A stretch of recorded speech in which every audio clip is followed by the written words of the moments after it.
পিরোজপুরের মঠবাড়িয়া উপজেলায় মাদকবিরোধী বিশেষ অভিযানে ২০০৫ পিস ইয়াবাসহ ২ মাদক কারবারিকে গ্রেপ্তার করেছে থানা পুলিশ।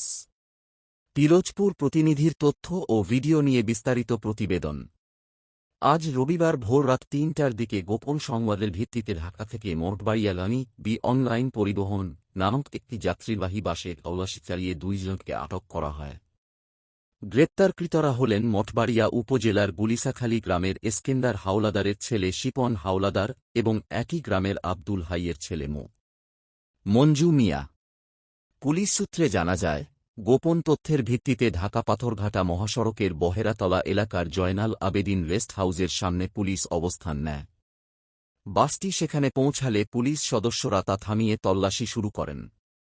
এ সময় বাসের যাত্রী হিসেবে থাকা শিপন হাওলাদার ও মঞ্জু মিয়ার আচরণ সন্দেহজনক মনে হলে তাদের দেহ তল্লাশি করা হয়। তল্লাশির এক পর্যায়ে তাদের কাছে থাকা একটি পোটলা থেকে ২০০৫ পিস ইয়াবা উদ্ধার করা হয়। প্রাথমিক জিজ্ঞাসাবাদে পুলিশ জানতে পেরেছে, গ্রেপ্তারকৃতরা পেশায় ভাড়ায় চালিত মোটরসাইকেল চালক হলেও দীর্ঘদিন ধরে নেপথ্যে মাদক ব্যবসার সঙ্গে জড়িত।